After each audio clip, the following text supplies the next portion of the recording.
All right, everyone. Um, Welcome to another live streaming session from Mazzolati.com. I'm Joe Mazzolati. I'm going to give it 2-3 minutes for a couple of more people to join, and then we will get started. Today, I'm talking about adding navigation bar button items, native ones, to your Turbo iOS Turbo native app. And what we're going to do is work with a tiny bit of JavaScript and a little bit of HTML, and then some Swift code. But the benefit is that the Swift code will never need to be changed if we keep the same structure. So feel free to say hi in the chat. I will be monitoring it out of the corner of my eye while I work. Hey Jesper, nice to see you here. It's on a bit of delay for me, or what you'll hear from me talking. So if you have any questions, you know, don't worry about that. If any, I see that someone might be experiencing double audio. If anyone else is experiencing that, please let me know in the chat and I can try and fix that. Okay, looks like it might be a problem on your end, Seth. Maybe, if this happened to you, I was playing the stream in Twitter and YouTube once, and that audio will kind of work on top of each other. So make sure to close out all the tabs except the YouTube one if you want to, or refresh, that works too. Okay. I don't know how many people are here. I'm not going to look, but I do see people in the chat. Hey, James, saying hi. So let's dive in. First off, I'm Joe Mazzolati. I mentioned I blog on Mazzolati.com, talk all about Rails and iOS and that nice intersection between the two. I just sent out the Hotwire newsletter this morning. We reached 2,000 subscribers just this morning. So thanks so much for everyone that subscribes. Love for you to check that out if you want to learn a little bit more about Hotwire. I also post all of my new blog posts and what I'm working on. I announced this stream there too as well. So 3 minutes in, let's dive in. What I have here is the, two repos set up. Oops. Up top, I have the Hotwired Turbo iOS repo. So this is the bare bones, like what you get. It's the repo that powers Turbo Native on iOS, right? They have a demo directory here that has a full demo project. So we're going to be working with the demo project. The demo project works with not a Rails app, but I think it's a Node app actually. It's a demo. It's super boring. It doesn't really do anything except demo out the functionality of Turbo Native. So I'm going to click this link, and this is what we're working with. I'm going to run it locally though. So we got some basic features. It's just a bunch of links. It uses Turbo under the hood, and it also simulates here's a 404 page, how all of it will work together. So the first thing I'm going to do here is kick off the server. First of all, just to show you, I have one commit here, but it's really just like, if I show the stats of it, I just checked in git ignore to ignore node modules and checked in the package lock because I didn't want a diff messing up our work today. So other than that, it's on the main branch with no changes. So I'll start the server with npx no daemon, and we can visit that with localhost 45678. And here we are. We have the Turbo Native demo. This is the glitch demo, and this is what we're working with locally. So to just show how that works, I'm going to open up Vim, and we have the project directory here. We're going to open up the index file. There it was. We're going to say, hi, everyone on YouTube. And we save that, we refresh this page, and we are live. So now we just know that we're working with localhost. So what are we trying to do here? We're trying to add let me dive into the iOS code. We talked about this. I'm going to open up the demo. So demo/demo.exe workspace is this scene controller. Yep, is this. It is a pretty small iOS app, but importantly, it has the Turbo iOS code in it, right? So if I run this, I'm going to pop open the simulator here. We'll see that, shove that in the corner. We're pointing to basic here in the current URL, which is pointing to that glitch demo, which is pretty cool because you don't even need to run the local server. to get going. You can just download this and hit run. As long as you have internet connection, you'll start to see all of this stuff, right, from the glitch demo. What we're going to do, however, is change basic to local. Local is going to point us to that server that we spun up earlier. So if I go back and have hi everyone on YouTube there, and I run this again, we will see hi everyone on YouTube. Just beautifully, beautifully laid out, as you can see. So let's kill that, and let's talk about what we're going to build today. On the iOS app, in iOS in general, effectively, we have this thing up here called the navigation bar. And this is where we can set a title, which is the Turbo Native demo stuff, and we navigate to a page, we get this nice back button. And you can see how this kind of, well, they don't set the navigation to be, this is transparent, so we can slide it underneath it.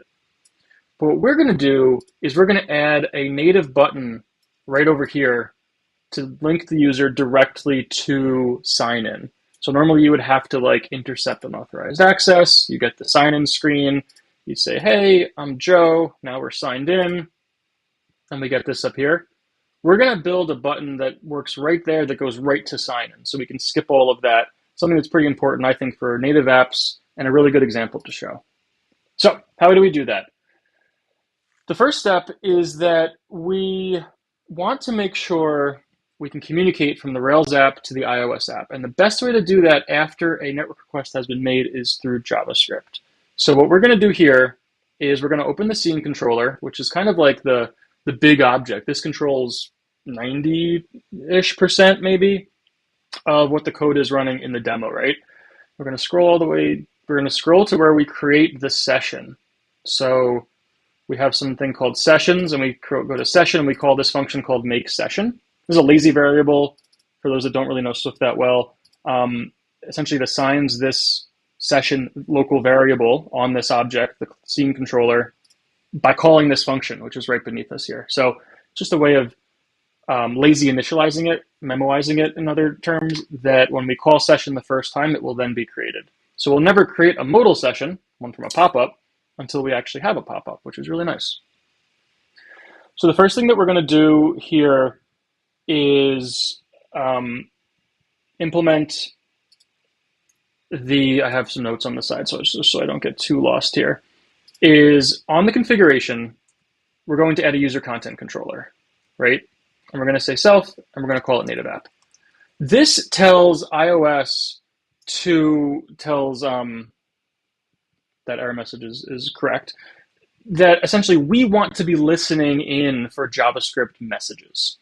We say that we, self, the object scene controller, is the user content controller, and we're calling ourselves native app. That gives us flexibility on the JavaScript side to do things like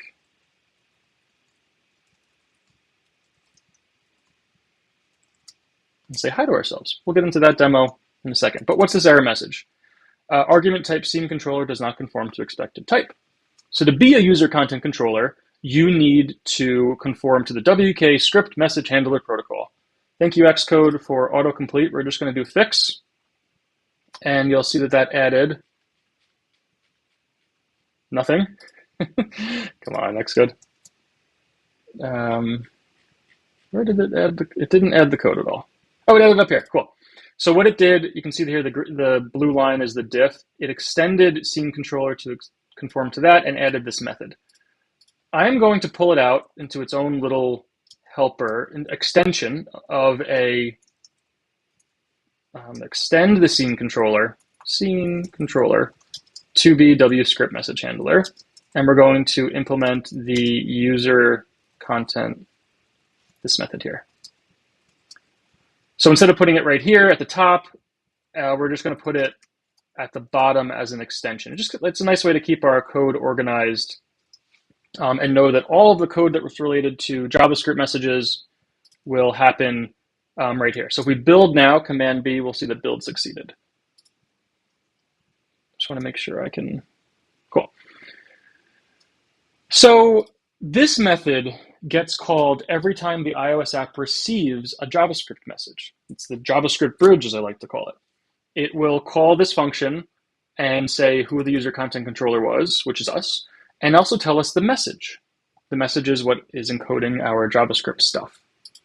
If I click into that with Command Control, I'll see that I have a class called WKScriptMessage, inherits from NS object, which is like what used to be called a PORO in equivalent of Ruby terms, but is like more of active record. No, I'm not going to get into a comparison. It's an object that has a lot of memory management under the hood for Swift and iOS to work with, but it's not really relevant for us right now. The only thing that we care about are two properties, body and name.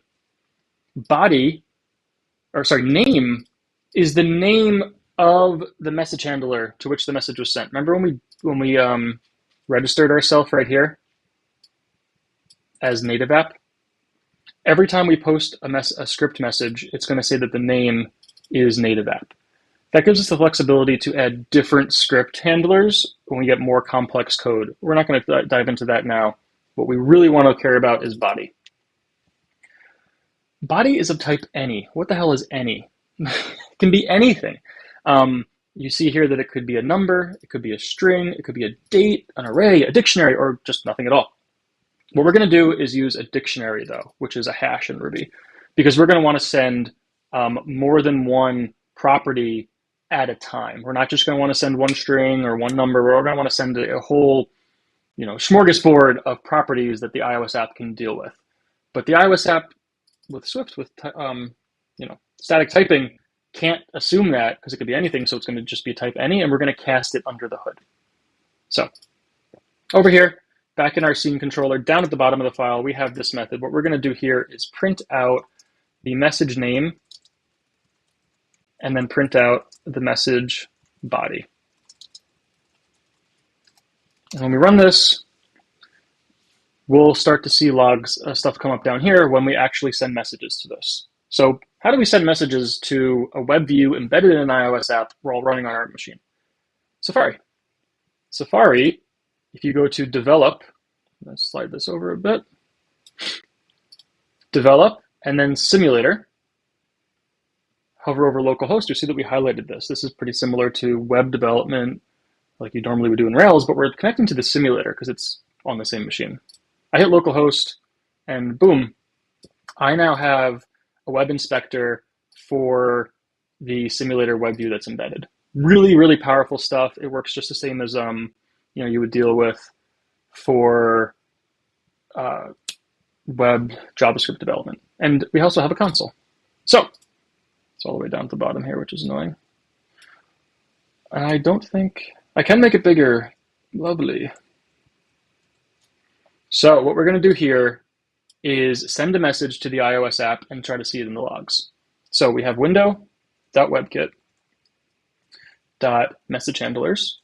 This is the message handlers namespace that the WK web view, the web view is working with here, exposes to the outside world to send messages to it. And then remember, we registered something called native app. That wouldn't exist if we didn't register it. So we have a native app and we have one method on it, post message. Hi. That just sent a message to our iOS app. So let's look at our logs here. Message name is native app, like I mentioned before. Message body is hi, just like we presented. So it's a string coming in. We're not even casting it or doing anything. What we're going to do, though, is we're going to do something like this. We're going to pass a JavaScript object or a hash or what have you. We're going to say something like, action is going to be foo, and then, number is going to be 2, 42. Let's go with it. And then, even something else, we're going to say multiple 1, 2, 3. That is going to come into our iOS app as a hash or as a dictionary, as Swift iOS Objective-C would call it. We see we have the action, the multiple, we have the number. So we can use this to kind of craft a message any way that we want to tell the iOS app to do things. Once the iOS app receives the message that says do something, we're going to add that native button to the upper right. So let's take a pause from this, from JavaScript, and implement some of the native code needed to add a button to our screen. So we're going to scroll up onto the scene controller session delegate So this is where the scene controller implements the session delegate from Turbo iOS. Session is what manages all of the movement around of URLs. It's what gives you callbacks, like did propose visit, that says, hey, someone clicked a link. What do you want to do with it? Here we're just telling our nav controller to route it, push it onto the stack or something. But we have a new method here that we're going to implement called session did finish request. This is fired every single time the session finishes loading that web request, whether it's through the initial one, the code boot visit, or whether it's through a JavaScript one in the future. So we're just going to do and say here, we're going to get fancy here and say function. That's going to print out session did finish request every time it gets called. So you see we get it right there on the first page load. We get it again on the second page load, and so on and so on and so forth. So this is a good callback to say, hey, the web view just finished running. Let's do something with it. So here's how we add a navigation bar. We grab the navigation controller, which is a local variable that we're holding on to, and we're going to look at the top view controller. This is essentially the one that is highest on the stack in terms of the screens being pushed off to the side. So right now, this would be the screen labeled push or replace. We're going to grab the navigation item, which is the items on the navigation bar. And we're going to assign something to the right bar button item. That is the slot that we want that's right here. This is a readable, writable property. So we're going to do equals and assign the UI bar button item with a system item called, we'll call it camera. It doesn't really matter. We're going to get rid of this code. When we run this code now, oops. Oh, only available on iOS.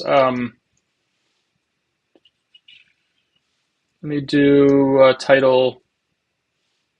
So we'll say hi, and it's going to be plain style, and we're not going to do anything. Don't worry about these two nils, which are nulls here.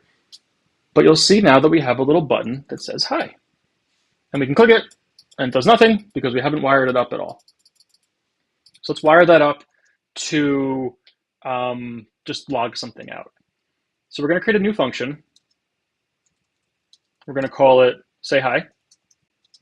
And this is going to print out to the console, hello. How do we call this say hi function from our bar button item? You'll see here that we have, looks like Xcode, okay. You'll see here that we have target and action. Action is the name of the function you want to call. Target is the target or the receiver of that function call. So what we're going to do here is say self, this object, and we're going to call the say hi function. But we need to do something a little bit fancier. We need to wrap that in a selector. This is a throwback to Objective-C days where you could just dynamically send messages all over the place. And if you notice that I had to add that Objective-C prefix, this exposes this method down to the underlying Objective-C code. It's not actually using Swift. We're just wrapping Objective-C with Swift, but it is the easiest way to call a function when clicking a button in iOS. So I'm going to run this, and then we're going to hit hi. We're going to click hi, tap hi, and you'll see that we have hello popping up in the logs as expected. So this is actually all we need to do to get a nav bar button on the screen native world. But we're going to call this code in a dynamic way, so when you receive a message from the server, we can add it. So the question from Mark here, is there a way to pass custom icons from the Rails app to be used in the button, or do those have to be in the iOS app to be usable? I'm going to dive into that, but the short answer is that there's something called SF symbols, San Francisco font symbols, and these come bundled with every iOS app, I think from 13 and up, it might be 14. And as long as we reference them by this magic string here, we'll be able to pass that string from the server and then have that be added up there. So I'll show an example here. Instead of doing we'll do UI bar button item with I think it's I forget the exact syntax for it here.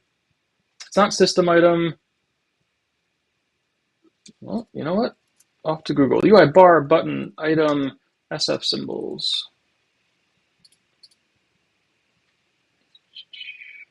There we go. So we want to wrap it in an image. We're going to say UI image with a system name. We looked at SF symbols here. We want to do, this highlighter looks fun.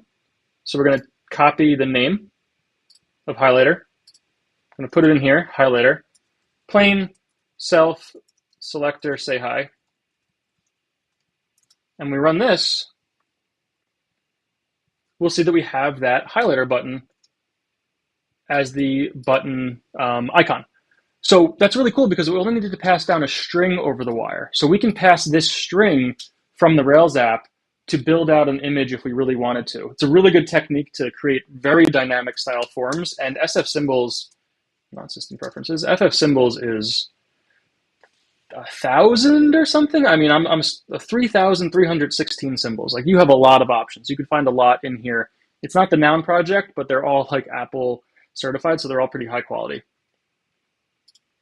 So let's comment that out and dive back into this hi button. We now have a button on the screen. It does a thing. How do we get that button to show up on the screen from the JavaScript message? And that's what we're going to dive into next here. So we're going to get rid of this code. We're going to move this down to the bottom, just so we have it. And here, remember we got that message? So this is every time we receive a message from the server. So we're going to say if message.name equals native app. We're going to add,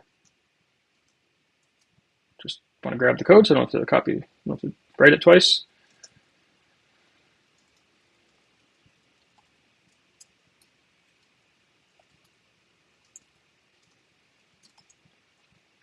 So now, if this isn't understandable, let me know, but we're saying if the name of the message, the JavaScript message that came in equals native app, which is what we registered way back up at the top when we said we're going to add ourselves as a content controller, we're going to do what we did before and add that right bar button item. So when we run this, we're not going to see that button to start. We're not going to see that button until we connect to the developer console and we tell it, remember window.webkit message handlers, that native app.post message. We're going to say, oops, hi or something. And you'll see here that we now have that button added to the top right. If you missed it, if that was too fast, let me refresh the page. Let me run it again. We don't have a button up here on the top right. We're going to connect to the simulator, and we're going to call any message on it at all, and you're going to watch right here as we get a message as a button. Boom, we have a button on the screen. Hi didn't do anything, right? We don't look for hi anywhere. We actually don't even need this because we're just saying any message that comes into the app, add a button. Let's move that code to the quote Rails side so we can add the button through Stimulus. So I'm going to open up back in the Turbo Native demo, we have the layout file, kind of like a Rails layout view template, right? And I'm going to copy paste this code because I don't want to mess it up. But where are you? What we're going to use is Stimulus. Okay, so in our head, we're going to add a module import. I don't want to add Stimulus via the build pack. I just want, or like even add a build pack at all. I just want to use Stimulus directly from the CDN, which is pretty cool. I had never done this before. And what we can do here is import application controller from the Stimulus JS package directly, start our Stimulus server, our application, and then register a controller. So now we have I thought this was pretty cool that we can just like pull in Stimulus from a CDN and say window.stimulus start, and now we've registered a controller called navbar button. To prove this concept out, we're going to do the good old connect method and say console.debug hello. And now those familiar with Stimulus are like, hey, we need to wire that up. We need to actually say where we want this controller method. Yeah, right? Super interesting, right, Jesper? Where we want to register this Stimulus controller. So I'm going to put it on every screen. Keeps it easy. Missing closing. Ah, beautiful. Thank you, Arthur. Appreciate it. I don't care where this button lives. I want it on every single screen. You can obviously put that anywhere you want. But on the body class, we're going to give it a data controller and call it nav bar button. So now when we run the app, we should just see console.debug hello in the Safari console. So we'll run this. We need to remember open Safari, connect to our simulator. It closes down every time you relaunch the app, which really sucks. And we're going to look at our logs, librarian console. I'm going to refresh the page with this button here. And we now have a connect firing off of stimulus being wired up via the CDN with no build pack or anything. So now we have kind of both sides of the equation implemented. We know how to add a native button. We know how to receive a message. And on the website, we know how to fire off arbitrary JavaScript code. Let's bridge them. JavaScript bridge. Let's bridge them together. So we did this before. Window.webkit.messagehandlers. That's what is exposed from WebKit. Native app, that's what we called our listener, our proxy, our user content controller, if you want to use the real term. And we want to post message. Hello. Doesn't matter what that is yet. And we'll see that when we refresh the page, boom, we have a hi button there. So just now on the server side, all we needed to do was write really only one line of code, one line of actual JavaScript code, this call into native app message, post message to get a button at all. That's like the core of all of this, is that we can just say, hey, iOS app, do this thing. We have to implement the code on the iOS side, but that's the crux of it. So I'm going to clean this up a tiny bit because WebKit might not exist. If we're running on like Chrome runs WebKit, I don't think IE runs WebKit. And then also message handlers might not exist. Message handlers is only when running on a WK web view embedded in an iOS app. If we're running like Chrome on the browser, we won't get that. And native app, or with our question mark at the end there, so just in case we're running this on like a legacy version of our app and we change the name, we don't want to post a message if it doesn't already exist. So we'll run this again and we will hopefully still get it. And we do. Lovely. And when we click it, we get our hello in the bottom. I pointed to the screen. We get our hello in the bottom left as expected still. Okay, so we now have messages being passed from the server to the client. We have the client reading those messages and doing a thing. Let's dive in and start extracting some data. So on the server side, I don't want to just post hello. I want to post a hash or an object, we're talking JavaScript here, that says the title of the message and then the actual message to post. What's actually written there doesn't really matter, but we're going to be looking for the title and the message keys in Swift so we can extract them to do fun stuff with. So back on iOS world, we're going to just kind of get rid of this, and we're going to get rid of that. And we're going to say here, so those are familiar with Ruby know the return, like an early return to kind of guard against something. In iOS, there's explicitly a guard function, which if it doesn't execute everything successfully inside of it, it bounces out of your code. So you don't have to do this like crazy nesting. So what we're going to do is we're going to grab the body of the message, right? So guard, otherwise we're going to bounce out. Return just exits from the function, okay? What this is saying is body is optional. It's not optional, I'm sorry. So what this is doing is saying, give me the body of the message, but only if it is a string hash. Ignore that they are angle brackets and look like a array. It actually, would be like this if we were writing, Ruby or Rails code, but that's how Swift does it. So that's how we have to work with it. So this is saying, give me the body of the message as a string hash, as a all the keys are string, all the strings are keys, all the keys are strings, all the values are strings. And then from there, we also want to say, let the title equal the body, title, body, title. Because remember that body is a hash of string string. If we just access something randomly in that hash, it might return nil. This is saying don't even go past this line of code unless we can get a non-nil string out of that. And now that we have title, we can pass it in right here. So I'll run this, and we should see the title pop up, say hi, from our JavaScript code. Say hi. Say bye. Save that. Don't even rerun the app. Just refresh it. Say bye. Working pretty well.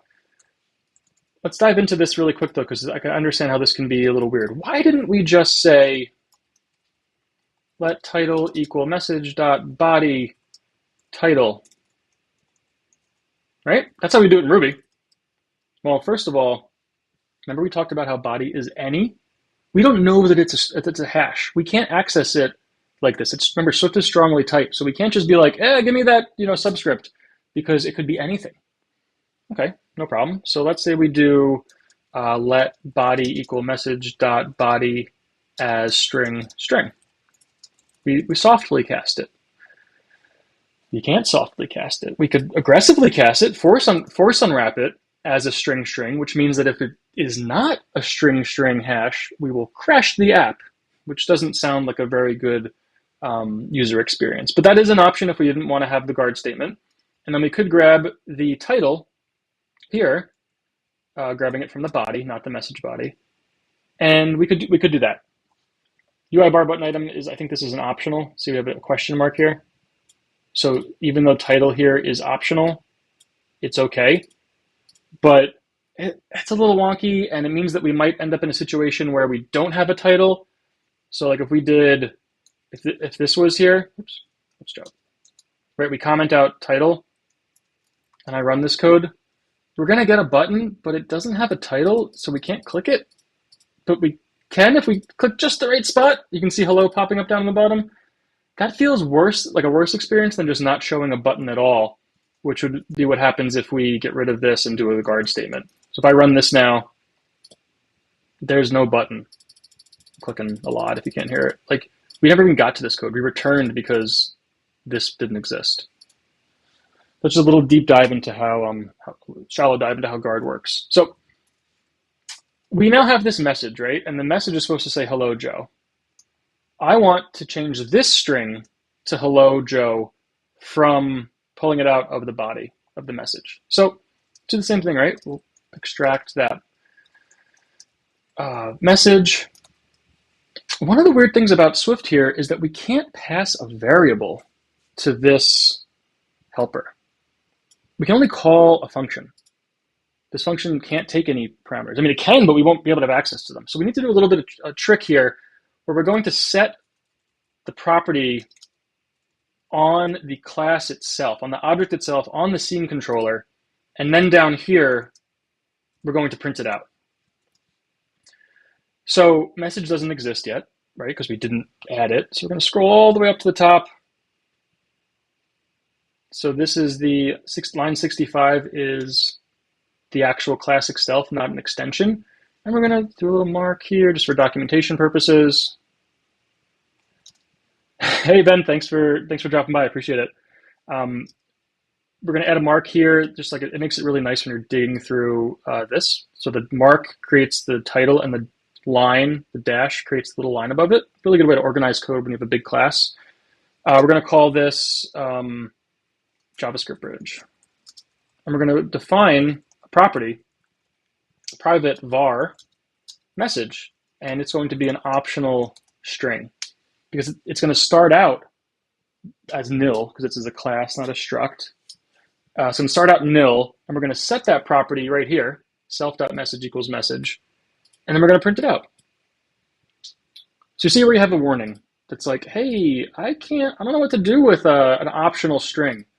So what we're going to do is nil coalesce it to no message. This is the equivalent of writing something like message or no message in Ruby, but it has a stronger syntax where the question mark, it only runs if it's nil. So if this value is a Boolean, like you could actually do something like question mark, false, and then do an or thing. So you get like a little finer grained control of nils versus falsy type objects in Ruby. So let's run this again. Our say hi button should pop up. And when I click say hi, we should get hello Joe in the consoles. So let's see if we got it, if it works. Okay, beautiful. It works. So we now have all of the pieces of the puzzle wired up. I'm going to take a little bonus time here before I move on to questions. Question from Mark earlier about how to pass that image in. So check this out. We're going to do title. We're not going to do title anymore. We're going to do image, and we're going to give it, what do we use it for? Like a highlighter or something? Let's pick a better one. SF symbols. Where are you?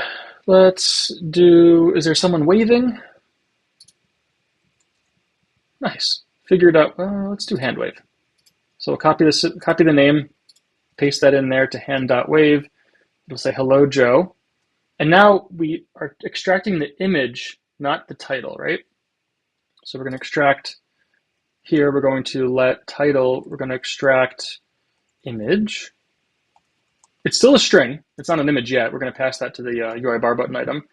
And then here we're going to say let image. This is actually probably image name. And then here we're going to say let image, UI image, system name, image name. System name is probably the better bet here. So I'm going to Control Command E to rename in scope, and then do system name. And then here, instead of passing in title, we're going to do image, plain, self, you know this dance, selector, say hi. Say hi. Cool. Let's give it a run. See if we broke anything. We did not. Lovely. We have a little hand waving, saying hi. When I click it, hello, Joe.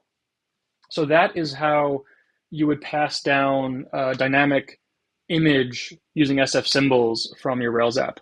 I use this little trick extensively when I'm working with clients on Turbo Native.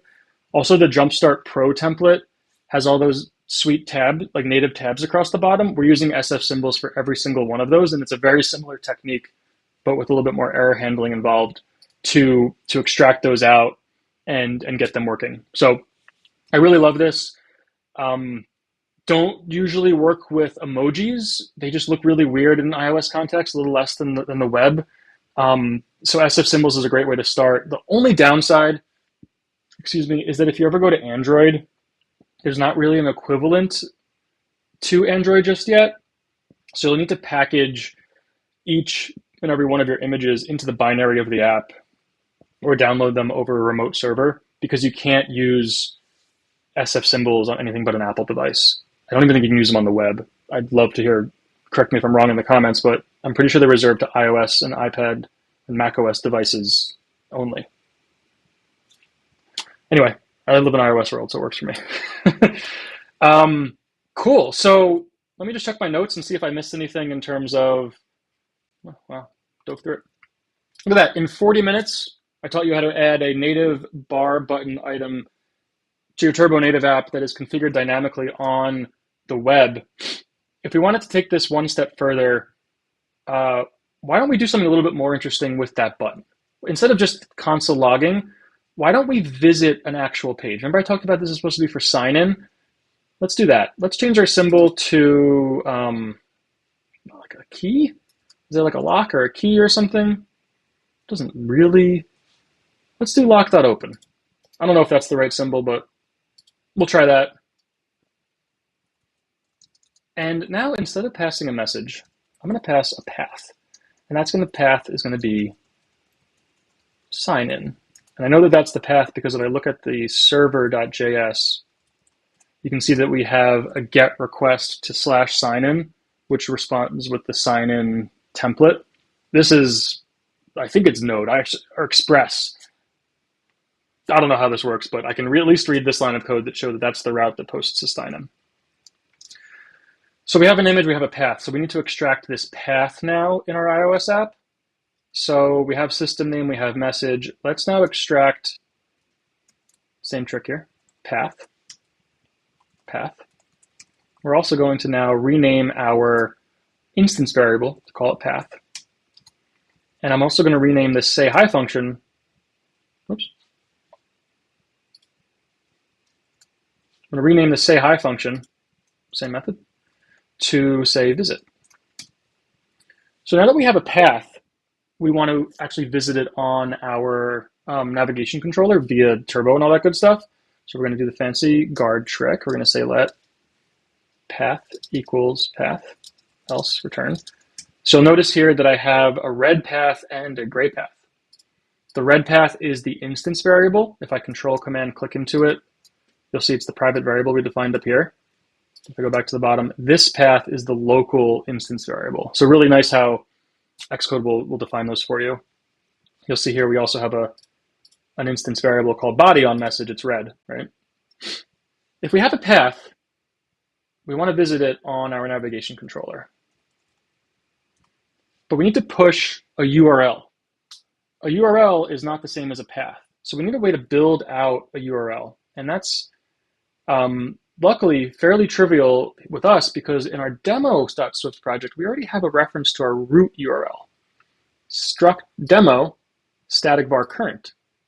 So we can say demo.current will return a URL, the one that's configured for us, a pending path component.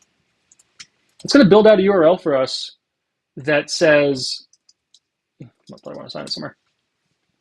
Grab this already built out URL that already works, we already know is valid, and append a path component. What's really nice about that is that it takes care of, like if you have a slash at the beginning or at the end, it'll do all the work to make it like just work for you. You don't have to worry about stripping out slashes or string interpolation or all that stuff.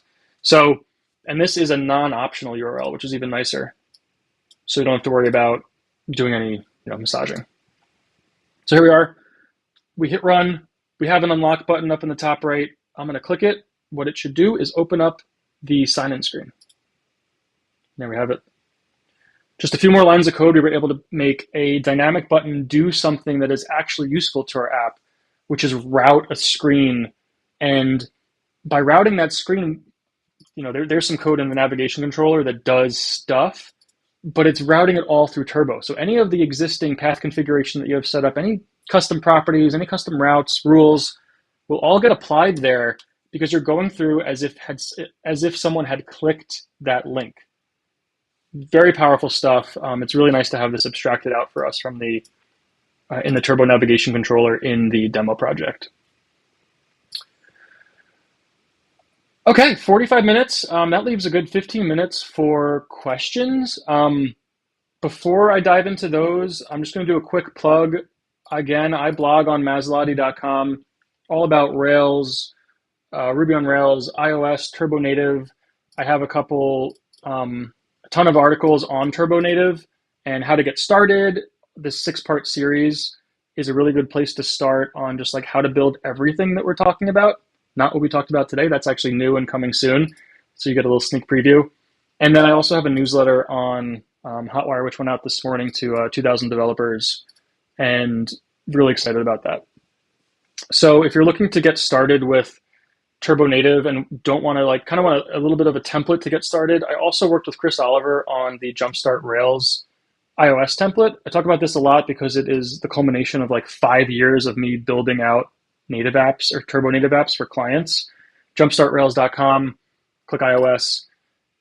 It's great. I love it. I use it for all my clients in the future as well, even though I wrote the code. It's the best thing that I can do because I'm able to get someone to the App Store really, really fast now. Okay, enough plugging. Open to questions. I know that they will be a slight bit delayed, but if you have any questions that you'd like to ask me about Turbo Native, about how I build web apps, about how we could extend this even more, we got 15 minutes. I'm all yours. Fire them off in the comments, and I'll get to as many as I can. If I don't hear from anyone, we'll just end the stream early. So, no worries. This is your time now.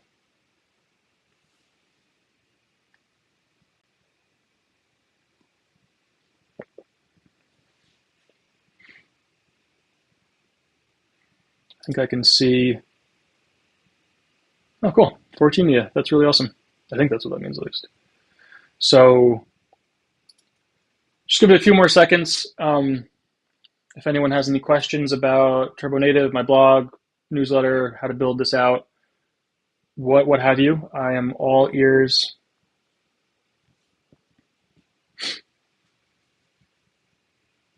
Cool. No worries. So I see some familiar faces in the chat. Thank you, everyone. Thanks, Pablo. Thank you, everyone, for attending. I'm really excited about doing more talks like this. If this was helpful, the template you showed was using Node Express as a server. Is there a Rails one? Is that the Jumpstart template? Yeah, so you could write that code on Rails as well. Like I only wrote HTML and JavaScript, right? Like I didn't even write any Rails code. You could create a helper in Rails that added that stimulus controller hookup if you wanted to create a button. You could do a lot of stuff with Rails. I just started with the Express template because it means that you could get started with it by just downloading the Turbo Native demo from the Hotwire. So github.com/hotwired. You'll see that there's the Hotwire Turbo iOS, and then there's also this demo, Turbo Native demo. So this is, I was able to just start with this without having to do any coding. It's a little bit easier to get started, and you could do the same. I'll have a link to this in the show notes after the recording's over. So yeah, you can do it in Rails. You can do it in whatever. This was Rails agnostic, which is kind of cool. So you could do this on a Laravel site if you wanted, anything that has stimulus. Where do you get started with Turbo Native? I have if you go to Mazzolati.com and go to topics, there's this like 6-part series on getting started with Turbo Native. I wrote this last year, but I update it pretty frequently in terms of like the new versions of iOS, the new things that I'm learning. And there is I think it's just like /Turbo iOS. This is kind of like the landing page for it. Also has a link to there, but everything that you want to learn about TurboOS to get started, this is Turbo Native. This is a great place to get started if you're looking for iOS. There isn't currently equivalent for Android just yet, but if there is one, you will be the first to hear about it because I'll be all over it.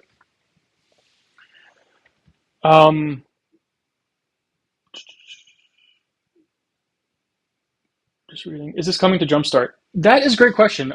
Someone requested this exact feature in Jumpstart, which is what inspired me to share my knowledge about it. I think that this is pretty valuable in having in Jumpstart on both the iOS and the Android side, because this is kind of like a pretty common functionality. I'm imagining that if I do get around to implementing it, once I collect enough feedback and realize that the right way to approach it, it would be something like a helper or a partial that you would render in your Rails view, or a view component, that would be ideal, that would wire up your stimulus controller and add that button via the stimulus controller. Because at the end of the day, all you need to do is add that to add the button to your screen. And we could take this a step further, right? We could do static values and say something like image is a string and path is a string, right? Like we could start to do things like this. I'm definitely missing, there we go, static values. And now we can start to do things like data, nav, bar, button, image equals lock.open, right? And now all of a sudden we have a fully customized way to do it with just editing HTML. So we could create a view helper that renders out all of this, or a view component, without having to worry about, doing any of this manually through a stimulus controller. I see. Any clues on what Strata will be? Is it going to be that different from the native iOS project? And we have an answer there from Marco. Hey, Marco. Strata is basically just an abstraction where you can map HTML snippets to native Swift classes. It's not a whole lot. Yeah, that obviously nails it. I mean, Marco has been dealing with it and working with it. We actually did a little bit of pairing on this when Marco was in Portland after RailsConf. So we dove in a little bit and learned what Strata is on iOS and the website. And I can't really share a lot about it, but what I talked about today will be even easier with Strata because it removes a lot of the boilerplate. It removes a lot of the boilerplate like all of this, all of the code that actually reads the messages and parses them on iOS and gives you a much nicer, more Railsy interface to dealing with passing messages back and forth. I'm hoping that we can get it public soon, but not in my control right now. I'll hold off for another 2 more minutes, and if I don't get any more questions until then, we'll wrap it up. Diving through some of the code again here. I think that this plus that one line of code up at the top was all the iOS code we needed, which is pretty cool. And like I said, the Rails side, but really just the HTML and CSS side was essentially this line of code and this line of code. So pretty cool stuff. If this is new to you, it was new to me. It's actually from the Hotwire. Like if I just go to Hotwire and I go to Stimulus, there's like an installation guide. Introduction. Where is it? Yeah, maybe it's in the GitHub README, but I copy and pasted it from there, which I thought was pretty crazy that like that you could even do that.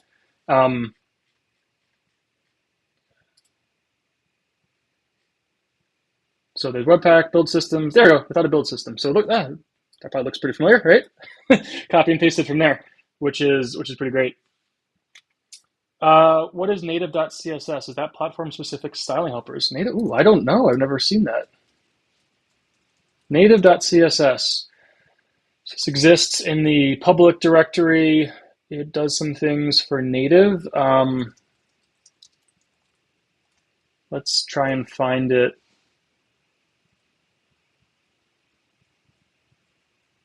In the code. This is a reference public dash dot dash dash native.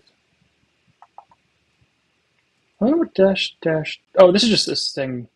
It's a CSS selector. So there's a bunch of views, some references. I'm just trying to see if there's anything like. There you go. If we're visiting from a native app, we get some custom styles for the native code base. I think if I were to if I just delete this, right, and then refresh the page, I think it would be yeah, just a little bit bolder. That's probably what's going on right here. Font weight is inherit instead of bold. Just makes it look a little bit more iOS-y. You could probably do something where you have an iOS one and a Android one to make it even more platform specific, but I encourage you not to go down that route too deep because you start to lose a lot of the function, like the benefits of going hybrid. Yeah, Stimulus is pretty sweet. I really like it. It's kind of the first time I've ever really enjoyed working with JavaScript. It feels like it abstracts all the stuff that I hated, which is like, how do you wire something up? How does something get called? How do you assign click handlers? And lets you just write the code that matters, like your actual business logic.